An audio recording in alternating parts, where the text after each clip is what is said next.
Aproximadament fa 125 anys, un invent va revolucionar per a sempre el món de l'espectacle, l'entreteniment i la cultura. Acompanyeu-nos per aquest passeig pels inicis del cinema, el setè art. A finals del segle XIX, Thomas Alva Edison, sí, el mateix que va inventar la bombeta, va inventar el kinetoscopi, un aparell que permetia reproduir les imatges en moviment, on l'espectador el veia a través d'una espillera. Els primers vídeos gravats per Edison duren pocs segons i a través d'un pla fix. Com podeu veure, es mostren escenes d'esportistes, balls, gimnastres, entre altres.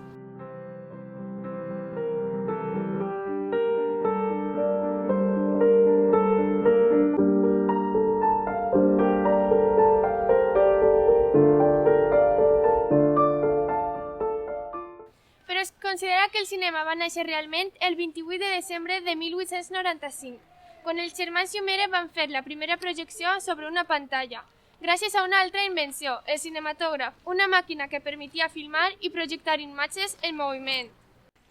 Les pel·lícules dels Lumière representaven amb un pla fix escenes quotidianes, com l'arribada de l'estudiant a l'institut, que va causar un gran impacte en els espectadors de l'època.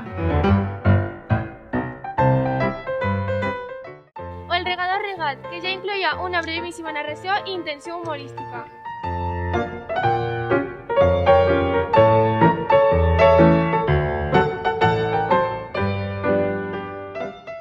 Poc després, Georges Méliès, un mag molt conegut a París del final del segle XIX, va portar al cinema l'il·lusionisme i els trucs dels seus espectacles, i fins i tot va fer les primeres pel·lícules de ciència-ficció.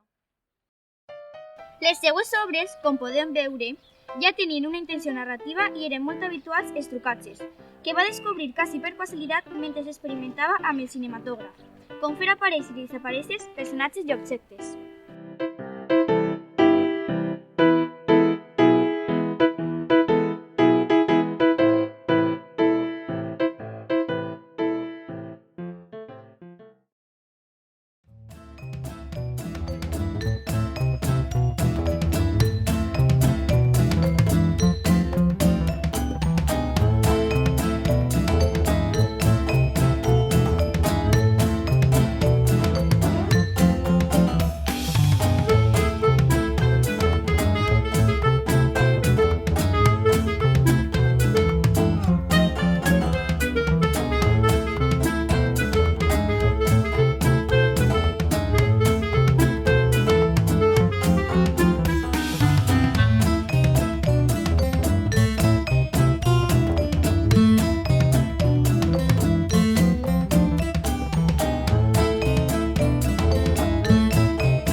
Aquesta és la història dels inicis del cinema que ens han contat fins ara, però no està completa.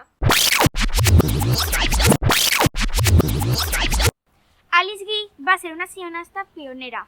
Va realitzar la seva primera pel·lícula en 1896 i des del començament va filmar obres amb una intenció narrativa i va jugar amb els trucatges. Però la seva obra va més enllà.